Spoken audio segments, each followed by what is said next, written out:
Les Sanchos, nouvelle vidéo sur la chaîne, j'espère que vous êtes chaud. Nouvelle analyse de partie de José Raúl Capablanca, vous commencez à connaître le bonhomme. Il joue aujourd'hui contre David Janowski, un des meilleurs joueurs d'attaque de son époque. On est en 1914, encore une fois à Saint-Pétersbourg. Et pour ceux qui l'ont vu dans le titre, évidemment, on va analyser une partie où Capablanca ne commence pas par El Famoso de Cuatro, mais plutôt E4. Donc on va envoyer la partie tout de suite. On a une espagnole, E4, 5 cavalier, F3, cavalier C6. Fou B5, l'espagnol A6, le coup classique, et ici on va pas avoir droit à du fou A4 qui est le coup le plus joué de manière moderne on va dire, mais la variante d'échange de l'espagnol avec fou prend C6, Janowski qui va reprendre du pion D, et Capablanca qui va envoyer C3, en nous disant que ici, à cette époque-là, le coup principal et le plus joué par les joueurs, encore une fois je précise, c'était il y a plus de 100 ans, c'était D3. Mais Capablanca qui a travaillé quelques jours avant la partie avec nul autre que Alekhine, un des meilleurs joueurs de l'histoire, quatrième champion du monde en titre. Et ils avaient travaillé le coup cavalier C3. Alekhine qui dans ce tournoi dont est extrait cette partie a joué cette position avec cavalier C3 où il avait obtenu une bien meilleure partie contre Emmanuel Lasker, une autre grande figure des échecs à cette époque, mais Alekhine avait fini par perdre suite à une gaffe. Mais en tout cas, il avait obtenu une excellente position en commençant par cavalier C3 plutôt que D3. C'est avec tout ça en tête que Capablanca joue ce coup à ce moment-là. Et son adversaire qui va répondre par un coup que Capablanca va critiquer. Il va nous dire ici que F6 est le meilleur. Donc on se doute que les noirs vont vouloir faire grand roc avec cette structure de pion. Ils vont pouvoir faire un grand roc, avoir une tour tout de suite super active sur la colonne D. Donc F6 qui est le pion F qu'on ne veut pas trop toucher d'habitude parce qu'il affaiblit grandement le roi. C'est pas très grave ici parce qu'il vient dominer complètement notre cavalier en F3 et on sait que les noirs vont sûrement pouvoir jouer pour grand roc. Et je vous rappelle que Janowski est connu pour son agressivité. Il a pas peur de perdre, il a pas peur de prendre des risques. Donc voilà, le meilleur coup ici était F6, mais son adversaire, Janowski, qui va envoyer fou C5. Ok, ouais, Capablanca, il va dire que c'était pas fou. Dans cette position ici, le pion est comestible, on peut jouer cavalier prend. Mais le truc c'est que sur cavalier prend, va y avoir fou prend, échec, roi prend et dame D5, échec et va venir récupérer le cavalier. Et on va avoir des positions comme ça. C'est légèrement mieux pour les blancs selon l'ordinateur, mais personnellement quand je vois ça, je pense que je préfère jouer les noirs en fait. Hein, parce que eux ils vont pouvoir roquer, ils vont pouvoir mettre leur roi à l'abri, nous notre roi ne peut plus roquer, il est un peu seul au centre, etc. Je sais pas. Je comprends que Capablanca n'ait pas joué ça, malgré que l'ordinateur encore une fois nous dit que cavalier prend E5 est le meilleur coup. Mais il va jouer dans cette position D3. Il continue tout simplement son développement, il renforce son centre, tout va bien, et il va pouvoir sortir son fou de case noire. Et voilà, il n'est pas pressé de faire petit roc tout de suite, son roi n'est pas en danger là maintenant. Donc il continue par D3, fou G4 de la part de Janowski qui vient développer son fou de case blanche, clouer le cavalier et enlever une des deux dernières pièces qui est restée pour pouvoir mettre son roi à l'abri. Ici, le meilleur coup était sûrement un petit H3 qui mange pas de pain parce que justement les noirs ne peuvent pas envoyer du fou H5 pour espérer garder le clouage, etc. Parce que ici on aurait G5, fou G6 et maintenant cavalier prend E5 qui fonctionnerait.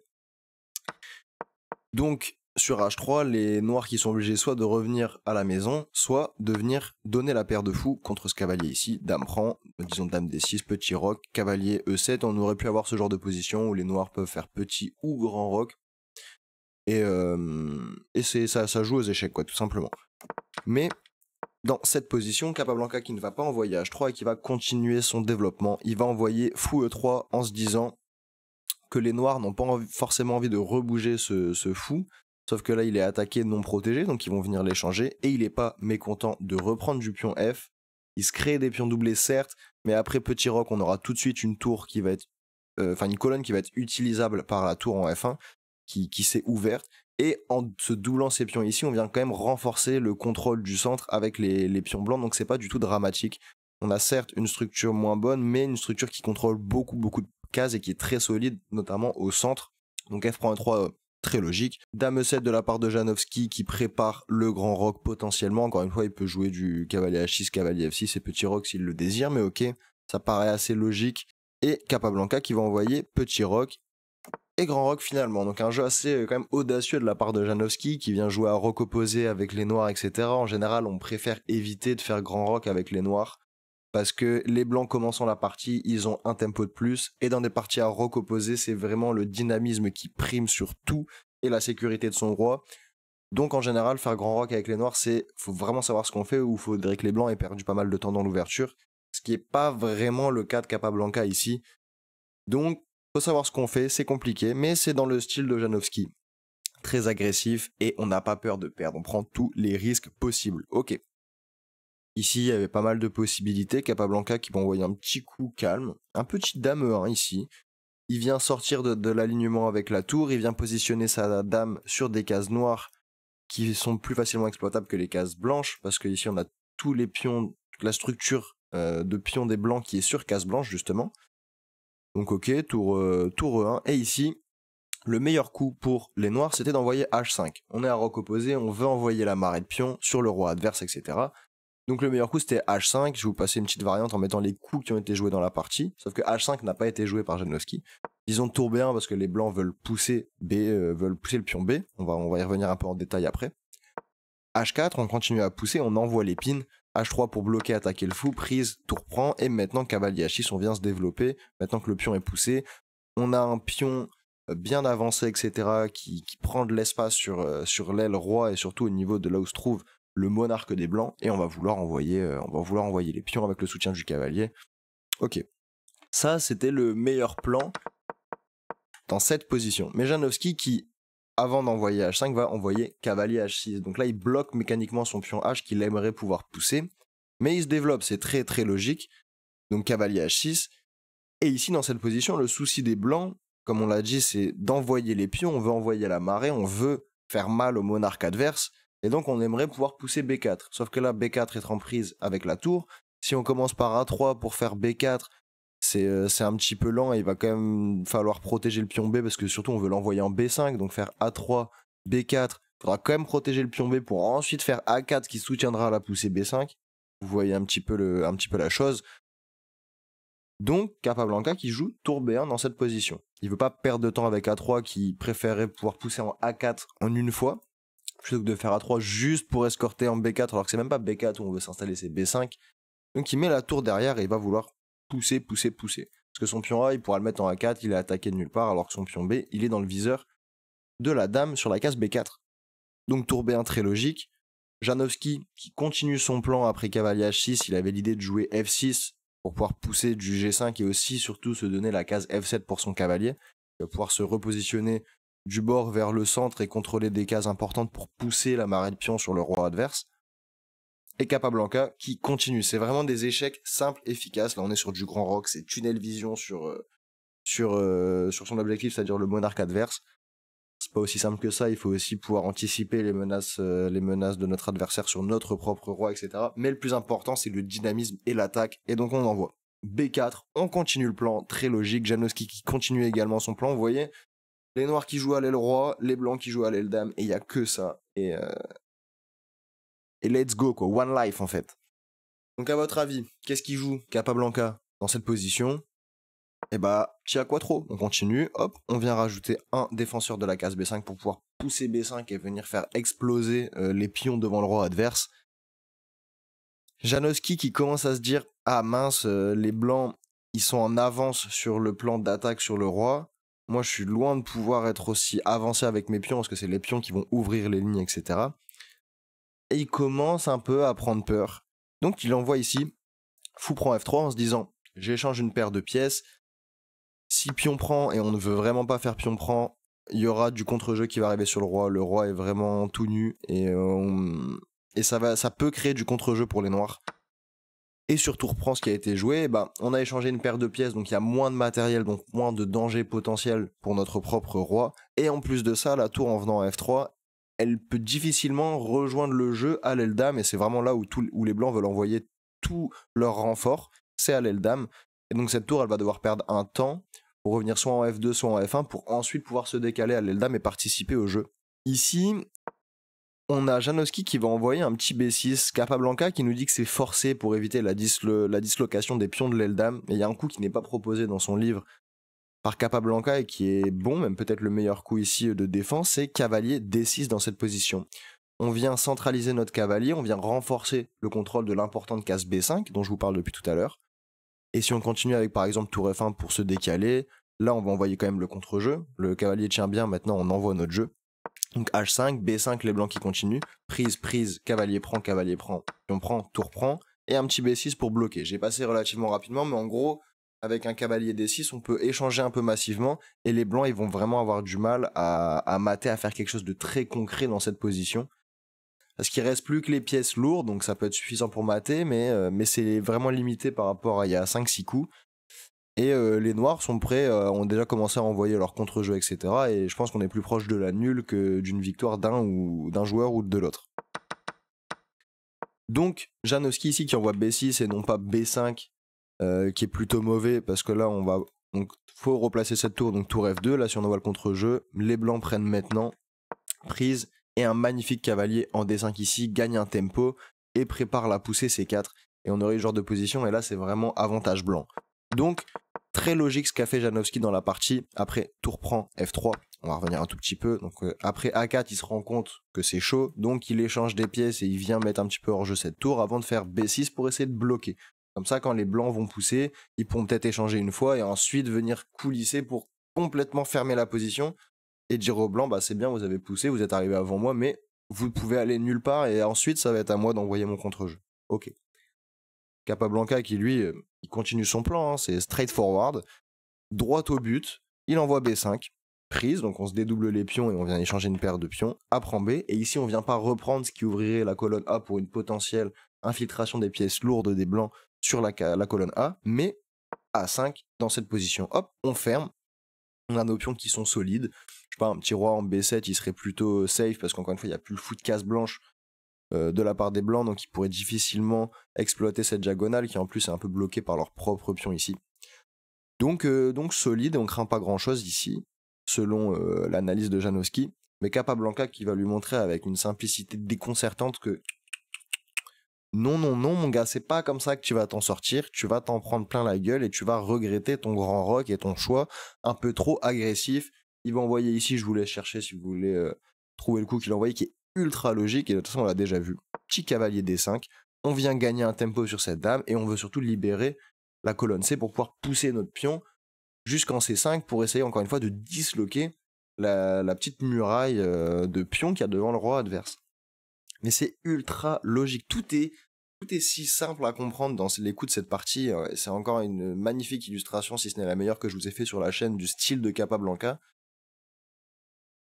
Il joue avec une précision déconcertante et surtout une facilité hors du commun, je trouve, pour une partie de ce niveau-là, quoi. Encore une fois, Janowski et Capablanca, c'est parmi le top 20, top 30 de cette période-là, si ce n'est top 10.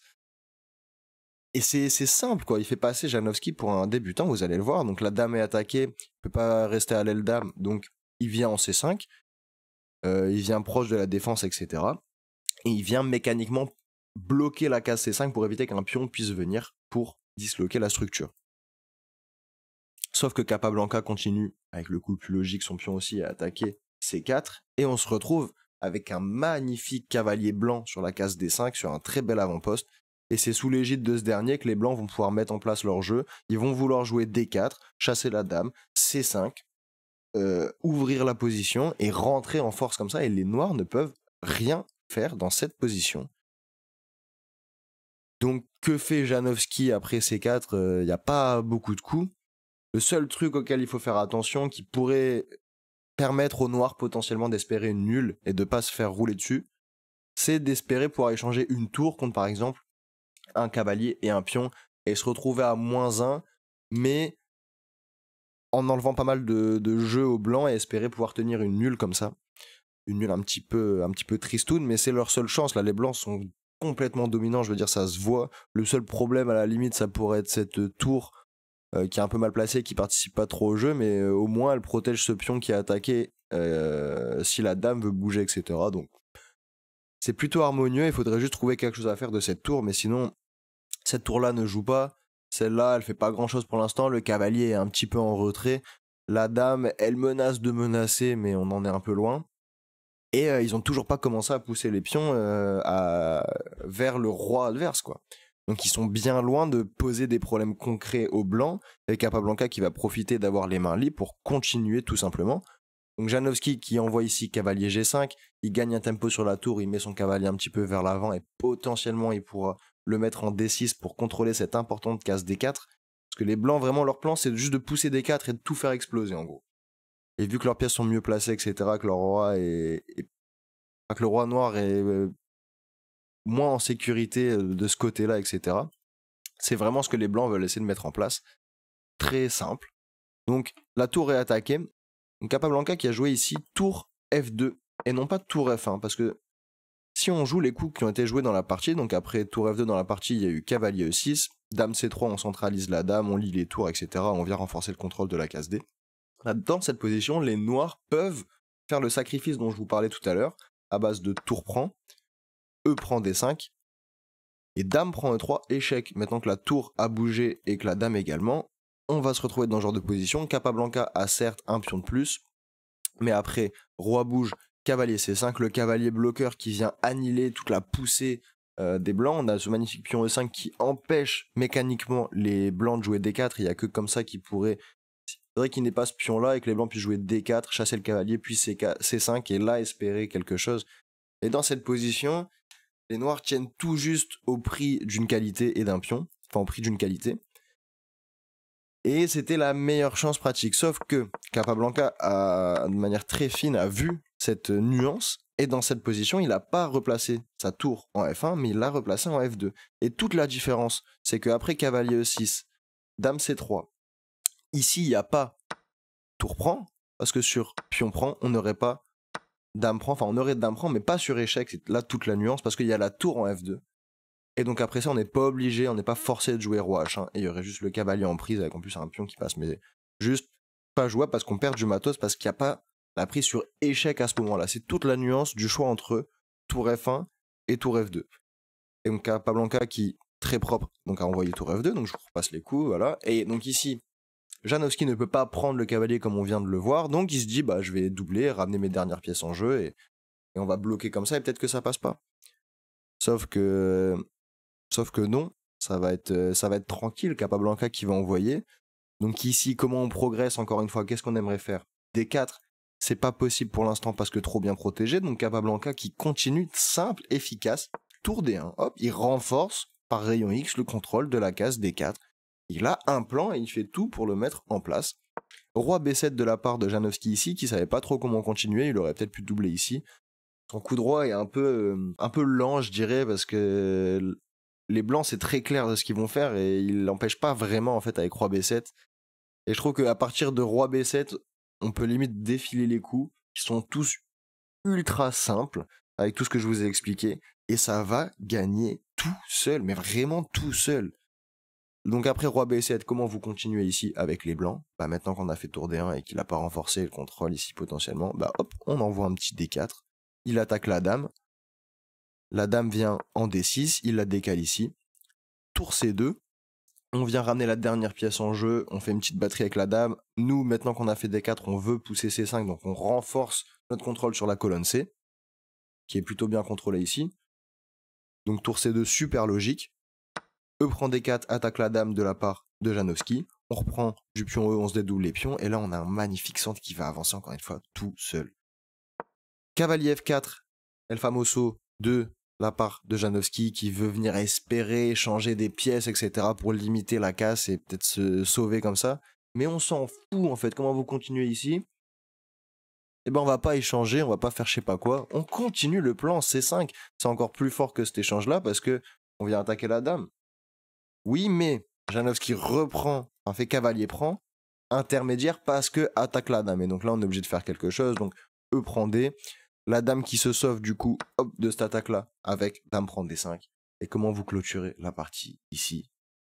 Et bien évidemment C6, fourchette, et on va gagner du matos. Et vous pouvez prendre le temps que vous voulez dans cette position, enfin dans ces positions par exemple. Il n'y a aucun moyen d'éviter ce qui s'est passé dans la partie. Aucun moyen. Je vais pas vous faire 1 million de variantes, là, je vous laisse faire ces calculs-là si vraiment ça vous intéresse. Mais il n'y a aucun moyen d'éviter ça. Les noirs sont complètement perdants. Dans cette position, c'est fini.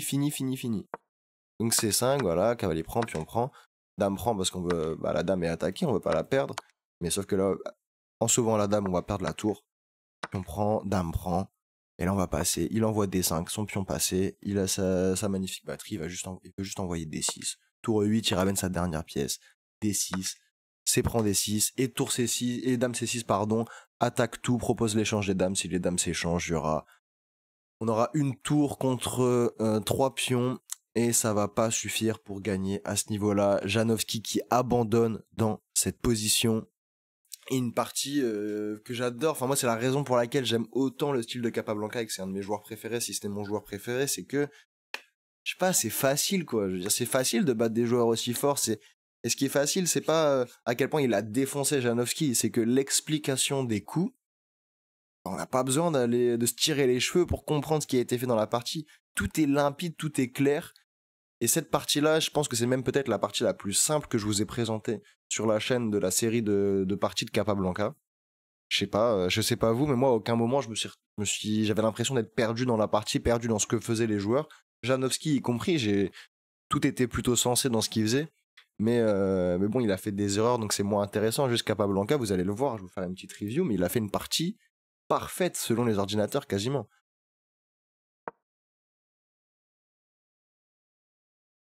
Voilà. On est à 97.3 de précision. Alors là, vu que je suis en train de tourner, j'ai mis l'ordinateur le moins puissant pour que ça tourne plus vite, mais il est à plus de 97 de précision. La partie a été jouée en 1914, encore une fois. Et son adversaire, ce n'est pas un plot, il a joué à 90, quoi. Je veux dire, c'est pas n'importe qui, il a quand même fait plutôt une bonne partie. Je vais vous défiler juste rapidement les petits coups en vous disant au revoir sur cette masterclass de Capablanca. J'espère que cette vidéo vous a plu. Et effectivement, il n'y a pas eu de vidéo ce mercredi ou jeudi de cette semaine-là. J'ai eu un problème sur le tournage de cette vidéo. Je l'avais tournée et le son n'a pas été pris en compte. Et j'étais pas mal pris, donc j'ai pas eu le temps de la refaire à temps. Et je voulais pas rusher un truc pour vous le sortir jeudi à 22h, machin. Donc il y aura une vidéo en moins cette semaine. C'est pas forcément à la fin du monde, vous inquiétez pas, le rythme va se rehausser quand je vais reprendre la compétition. Donc dans 2-3 semaines, ça va repartir à fond et surtout avec des parties que j'ai jouées. J'ai vraiment trop hâte, encore une fois, de vous partager ce genre de choses et surtout de rejouer en fait. Et donc voilà, je vais finir de dérouler. Ici, il n'y avait vraiment pas grand chose à faire. C'était terminado. Un grand bravo à Capablanca, le GOAT des échecs. J'espère que la vidéo vous a plu, j'espère que les vidéos vous plaisent. N'hésitez pas à commenter, liker, vous abonner, vous connaissez la chanson. Partagez ça à tous vos potes qui regardent des échecs et qui aiment bien en consommer. Ça me ferait super plaisir. Et sur ces belles paroles, je vous fais des gros bisous. Je vous dis à la prochaine. On se retrouve la semaine prochaine pour une nouvelle vidéo. Encore une analyse de partie historique à ce moment-là, mais cette fois-ci, j'irai chercher quelqu'un d'autre que José Raúl Capablanca, je vous le promets. Des bisous et à la prochaine. Ciao, ciao.